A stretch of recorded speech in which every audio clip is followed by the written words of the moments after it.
The sun was rising over Haven 3, a small human colony world far from Earth. The sky was soft blue, with 2 small moons glowing above the forests. People on Haven 3 lived a quiet life. No big wars. No crime. No fear. For many humans, this place felt like a peaceful home where nothing bad could ever happen. Among them lived a 14-year-old girl named Mira. Mira was small, curious, and always full of questions. She loved drawing stars, collecting little glowing stones, and exploring the grassy hills near her home. Every morning she sat outside with her drawing pad, trying to sketch the big galaxy she one day hoped to see. She dreamed big, even though she lived on a very small world. Her parents sometimes laughed and said, "One day, Mira, maybe the galaxy will know your name." But none of them knew how true, and how painful, those words would become. A strange shadow in the sky. That morning, as Mira sat on a hill drawing the sunrise, something strange entered the sky. It was a large, dark gray ship with sharp wings and a symbol of 3 silver claws across its front hull. Mira froze. She had seen this symbol before in her schoolbook. It belonged to the Galactic Patrol, a military force run by a species called the Forlac. The Forlac were strong, cold, and believed they had the right to observe and control weaker species. Humans always feared them. Mira watched as the ship landed near the colony's center. Dust flew into the air. Her heart began to beat fast, but her curiosity was stronger than her fear. She slowly walked closer, hiding behind a small storage building. The patrol soldiers stepped out. Their bodies were tall and bony, their armor black and shining. Their eyes glowed yellow behind their helmets. They began scanning humans, men, women, and even children, with long metal devices. The scanner made a strange beeping sound each time it passed over a human body. Something felt wrong. Humans on Haven 3 had never seen the patrol act like this. They were usually cold but never aggressive. Mira, still hiding, took out her small recorder. She thought maybe she could capture a video and show it to her teacher. But the moment she lifted the recorder, one of the soldiers turned sharply. His glowing eyes locked onto her. Mira froze. She didn't move. She didn't breathe. The soldier walked toward her with slow, heavy steps. Each step sounded like metal crushing the ground. When he reached her, he made a mechanical sound that almost resembled a growl. "What? Are you recording?" he demanded. Mira couldn't speak. Her hands shook. I just wanted to." She never finished her sentence. The soldier lifted his weapon. People nearby screamed, "Stop! She's just a child." But the soldier did not wait, did not think, did not care. A flash of white light exploded, and Mira fell. Her small body hit the ground, her drawing pad sliding from her hand. The sky above her blurred into a mix of blue and white. She tried to breathe, but everything felt cold, very cold. A mother cried. A man shouted for medical help. A child ran away in terror. But Mira did not move again. Her drawing the sunrise lay beside her, half finished. The colony's panic.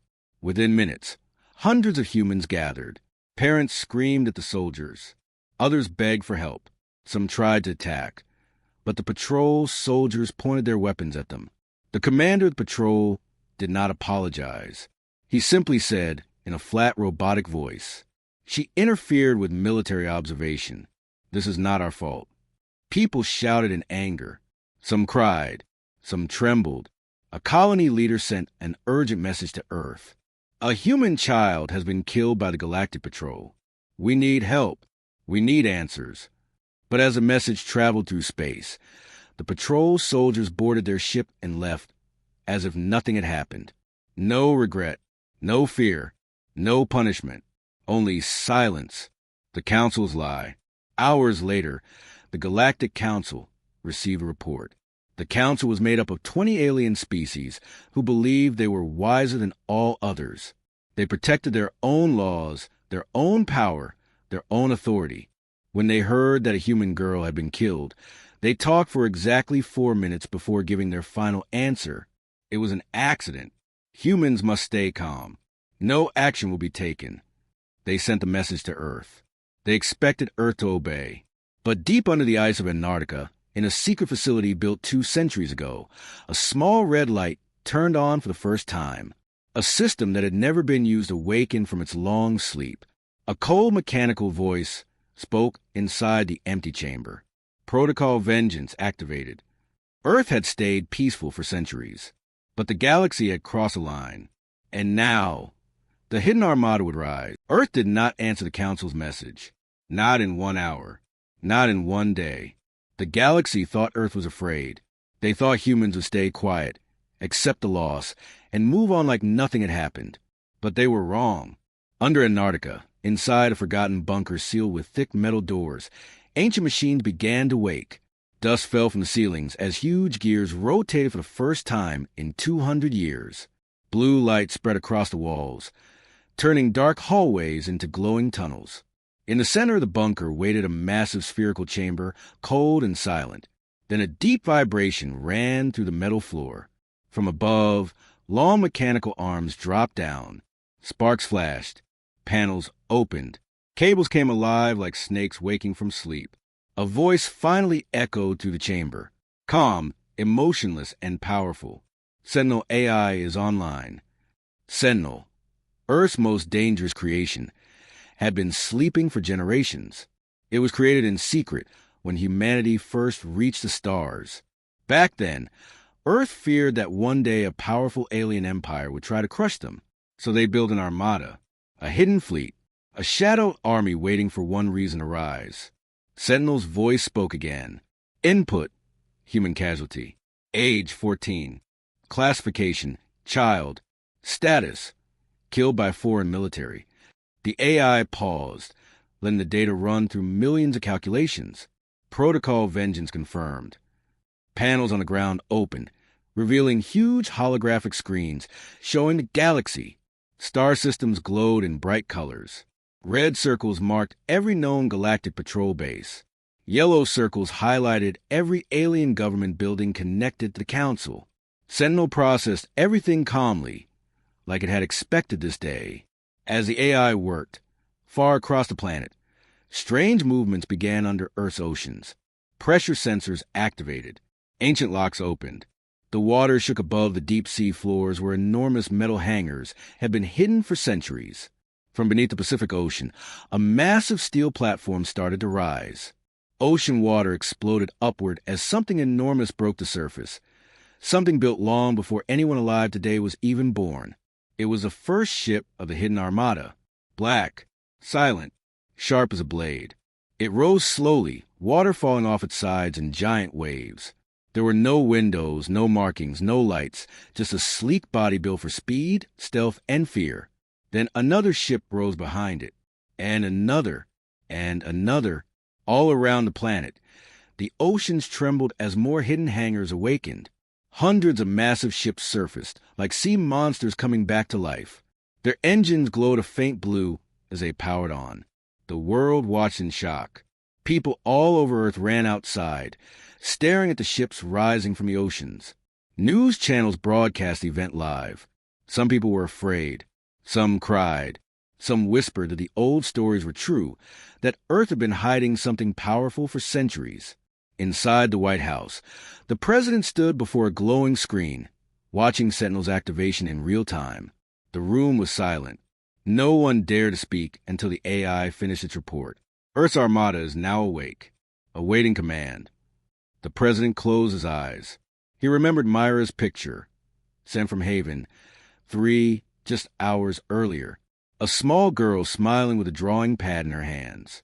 Now she was gone, not because of war, not because of mistake, but because the galaxy thought humans were weak.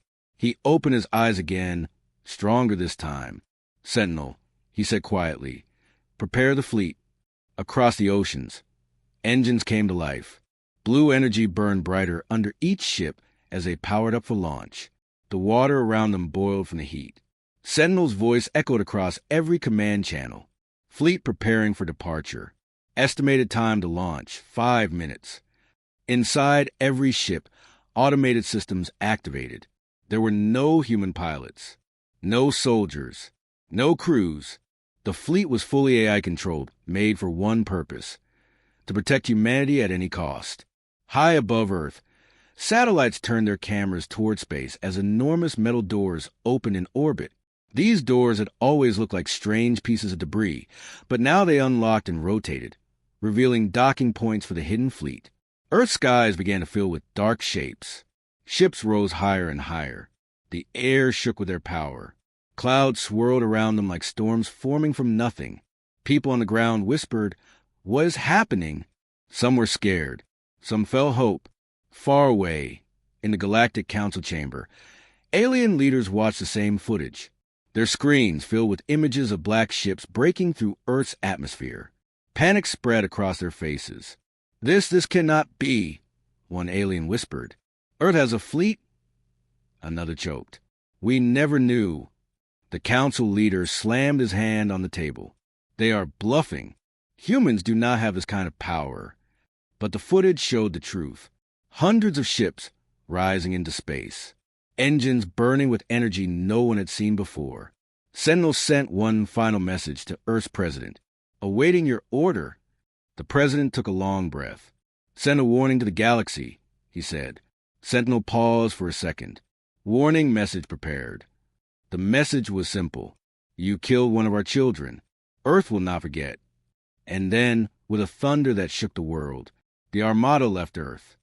The Galactic Council received Earth's warning only minutes after it was sent. The message echoed across their grand chamber, bouncing off tall golden walls and shining crystals. Alien leaders stared at the hologram in shock. None of them had expected such a direct threat. Humans were known to be emotional, yes, but never dangerous, never bold, never powerful. Now the entire council hall felt colder. "They are bluffing," one reptilian ambassador hissed, trying to calm himself.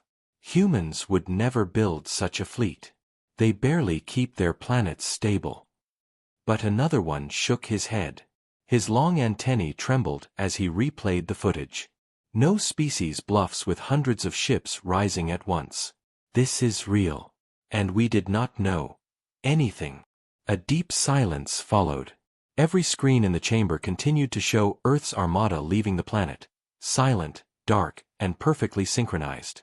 The fleet moved like one living creature, not like separate ships. Each motion was smooth, controlled, calculated. It frightened them. A council guard stepped forward. "Should we contact the Galactic Patrol? Ask them what happened." "They already reported the incident," the council leader said coldly. "They insist the human girl interfered."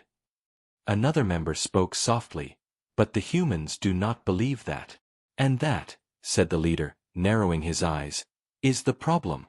Far away from their arguments, the alien soldier who shot Mira sat inside a patrol base on a distant moon. He had no fear, no guilt. He simply cleaned his weapon and waited for new orders. "What about the girl's colony?" a fellow soldier asked him. "She got too close. She broke rules," the soldier replied, shrugging. "Humans are small, weak. They will do nothing." But then alarms screamed across the base. "Sir! Unknown ships entering the system." The soldier looked up, annoyed. "What now?" The base commander rushed toward the observation deck. When he saw the large screen, his skin turned pale. Dark ships, dozens of them, were dropping out of hyperspace. They looked like shadows with engines, moving fast and quietly toward the patrol moon. "Who are they?" the soldier asked, feeling a strange cold pressure in his chest. The commander whispered, "Earth." Those were the last words before all communication cut out. The council tried reconnecting to the patrol base, but every signal failed. Their screens turned black. Data vanished. Fear began growing like a heavy fog around them.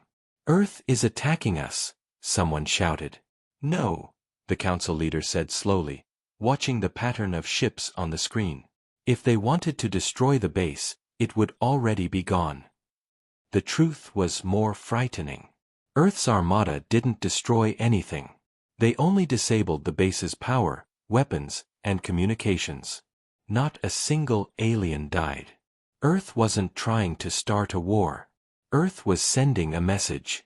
Meanwhile, back on Earth, people across the planet kept watching news channels showing the Armada's movements through space. Children stared at the screens with wide eyes. Adults stood frozen, trying to understand what was happening. One old man whispered, "We prepared for this day, but we hoped it would never come." In the hidden bunker below Antarctica, Sentinel AI tracked every ship and every planet in the galaxy. The AI did not feel anger, sadness, or fear. It only understood one thing. A human child was killed unjustly. And injustice had a price. Sentinel opened hundreds of secure channels, listening to council conversations, patrol messages, and panicked alien broadcasts. Everything was recorded. Everything was analyzed. Then the AI spoke to Earth's president. Council response: denial.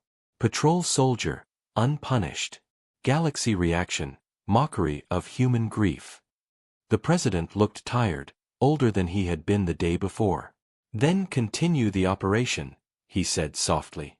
"Show them we are not the same humans they think we are." The fleet moved deeper into space. Each black ship cut through the darkness like a blade. When they passed near alien trade routes, civilian ships stopped moving for a moment, terrified by the silent giants drifting past them. No one dared to attack. No one dared to speak. Rumors spread faster than light. Earth has a secret AI. Earth has weapons older than the Council. Earth is angry. Earth is coming. The galaxy had always believed humans were soft. Now they were starting to believe something else.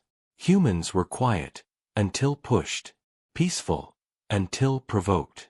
Harmless, until a child was taken. And in that moment, every species realized a truth they didn't want to face.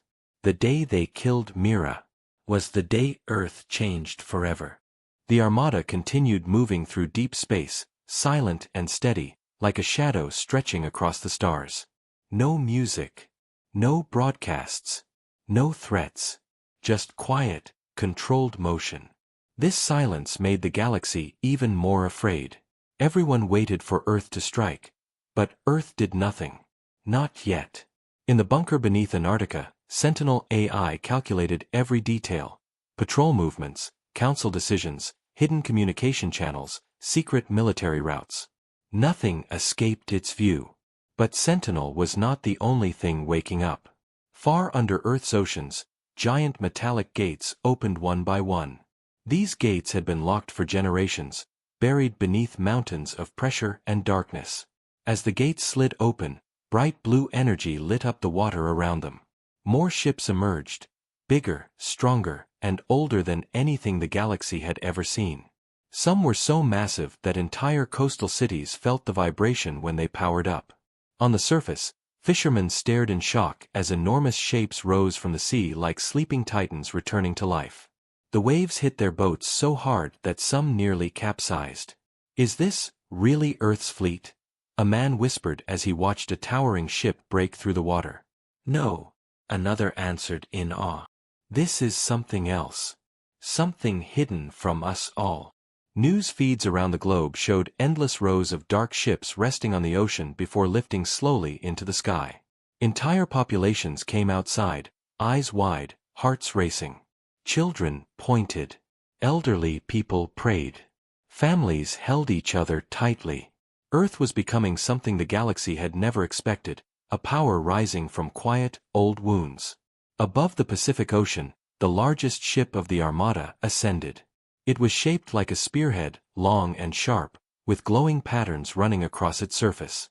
This ship had a name engraved deep inside its core: Eclipse. Eclipse was the command ship of the Hidden Fleet, designed as the first weapon and final shield of humanity. It had never been used, never been tested, and never been revealed, until now. Sentinel directed it forward.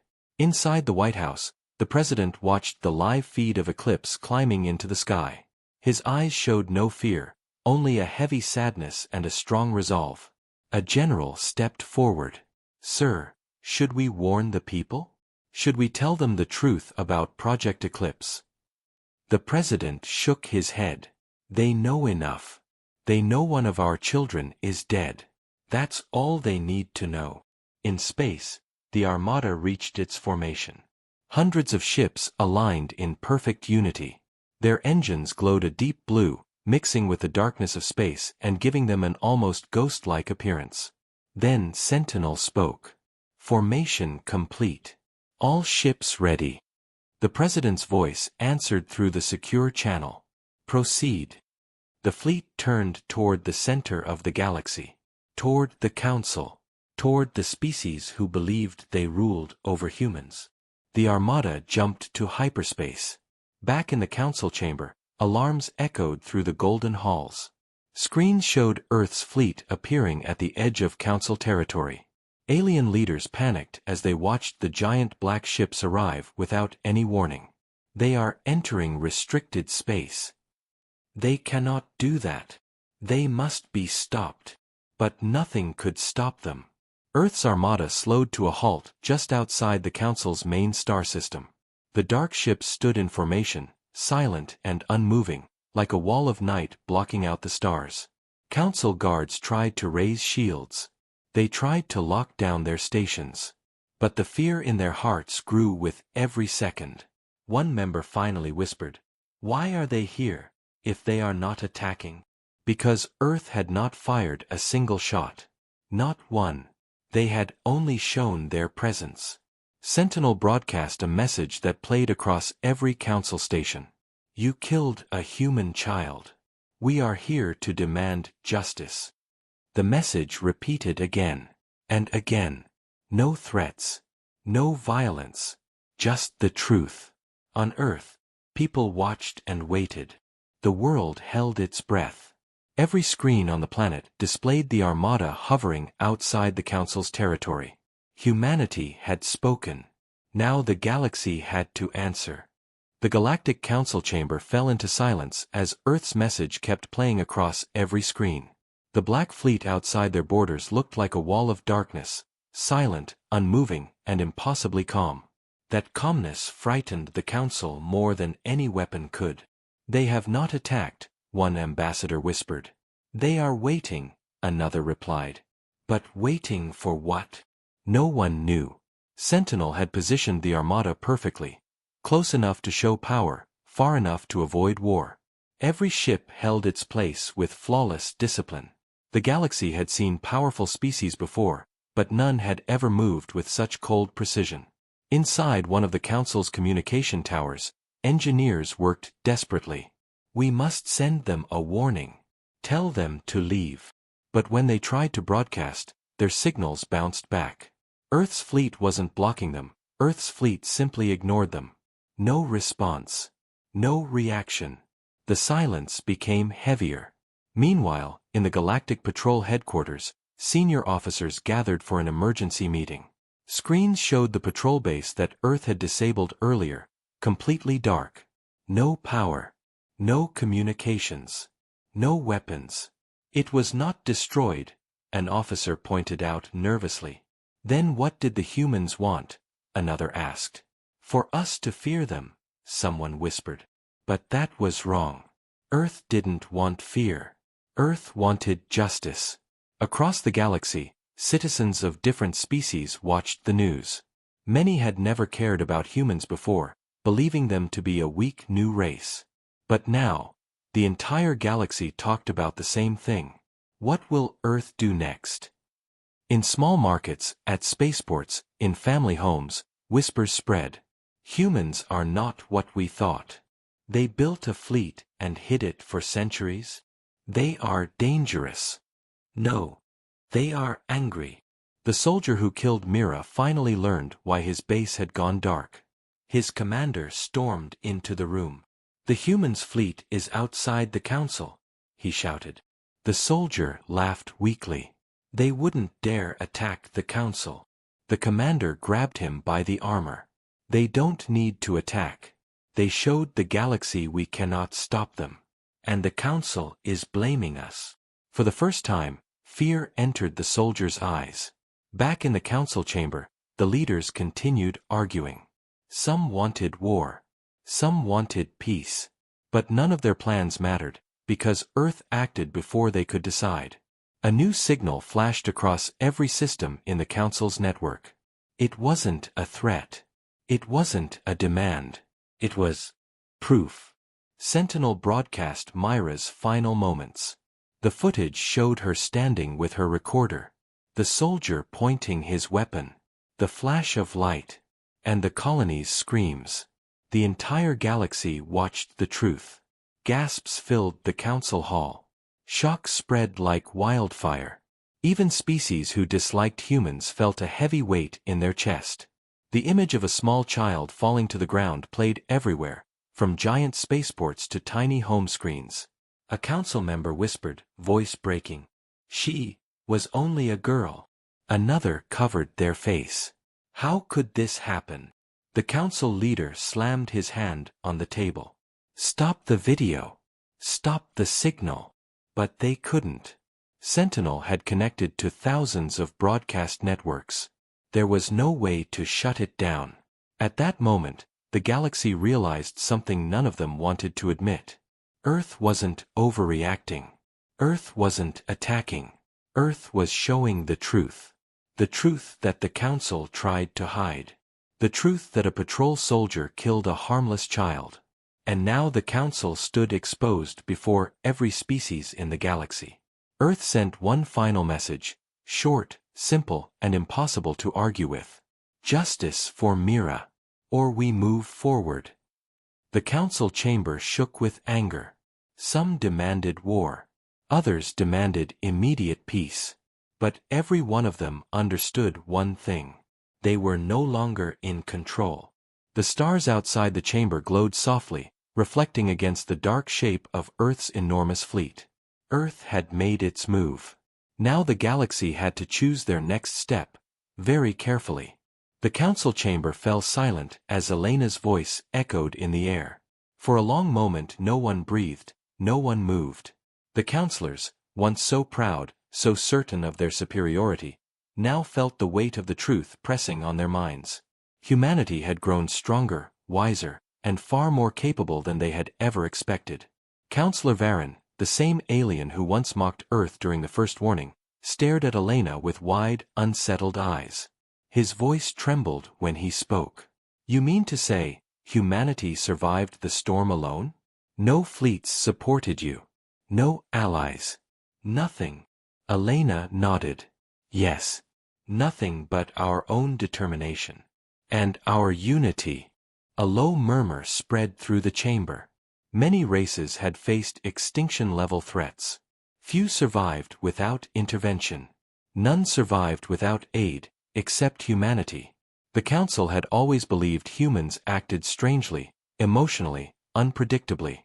But now they began to see those traits not as weaknesses, but as the reason humanity was still standing. General Harlow stepped forward. We came here today not to beg, not to accuse, he said in a firm voice. We came to warn you. The Void-born swarm we defeated? That was not the full force. It was only their vanguard. The room's temperature seemed to drop. Even the proudest counselors leaned forward, listening. Elena activated the holo display again. New images appeared, darker, more terrifying. A colossal cluster of void-born hives drifting through the starfields like living fortresses. Each one glowed with sickly light, crackling with strange energy. Thousands, maybe millions, of them.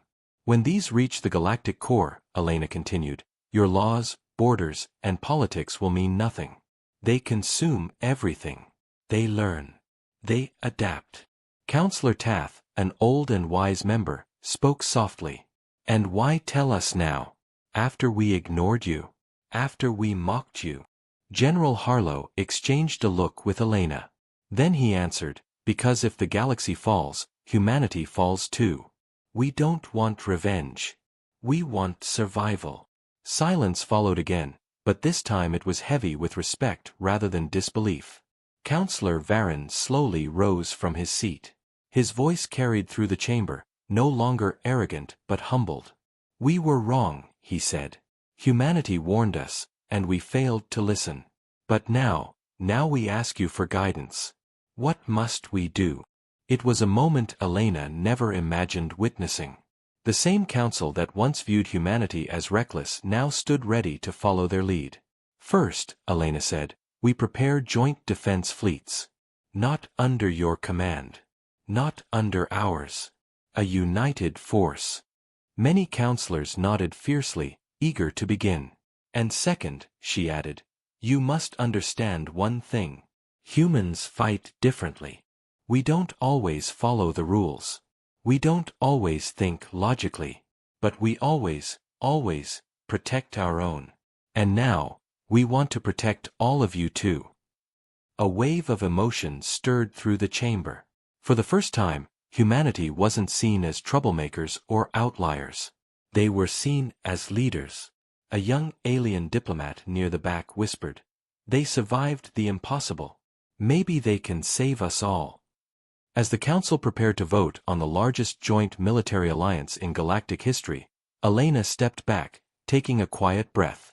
She felt the weight of responsibility settle on her shoulders, but also a strange sense of pride. Humanity had not only survived.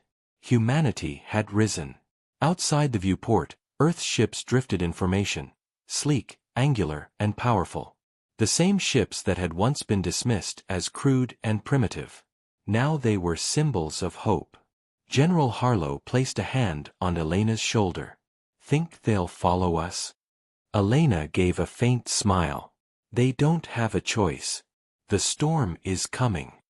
And as she looked out into the dark stretch of space, toward the place where the next wave of void-born hives would emerge, she whispered a silent promise. We warned them once. We will not let them fall again. The vote passed faster than anyone expected. Every council member raised their insignia in agreement, some with hesitation, others with urgency. The galaxy had finally realized that pride was useless against extinction. What mattered now was survival, and humanity had become their best chance. As the chamber emptied, Elena and General Harlow remained behind, reviewing the first draft of the Alliance roadmap. Star systems were being assigned, fleets organized, supply lines planned. It was overwhelming, but for the first time, the galaxy wasn't working against humanity. They were working with them. But not everyone accepted the change easily.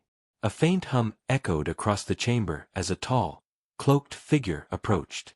His steps were soft, but Elena recognized him instantly. Counselor Rickson, leader of the isolationist bloc. He had been one of humanity's loudest critics, calling them reckless primitives during the first warning. Now his expression was unreadable. You have forced our hand, Rickson said quietly, his dark eyes fixed on them. You arrive with victories and warnings. With proof and fear. And the council bends. General Harlow straightened. We didn't force anything. We showed the truth. Rickson's voice was calm, but sharp.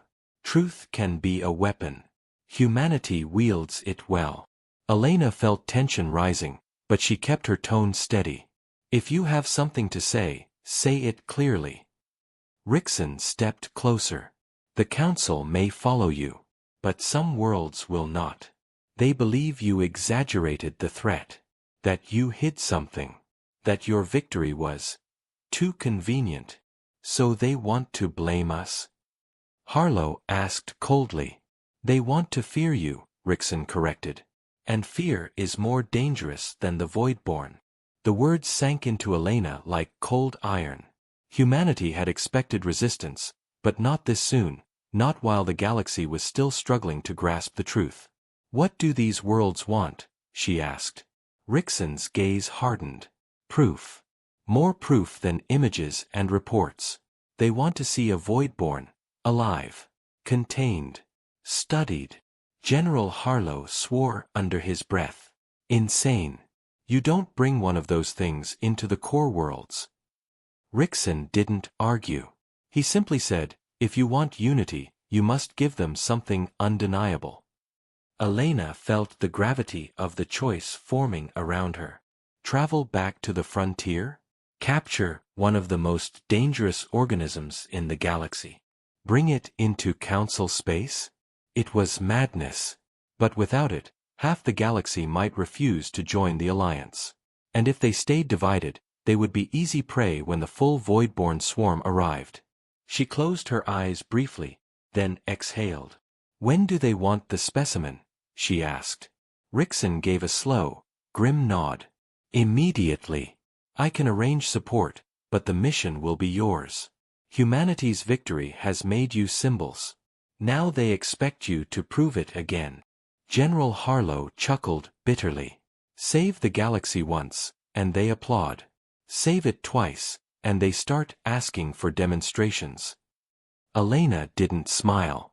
She was already thinking ahead, about the frontier systems, about the dark regions where the Voidborn had first appeared, about the risks.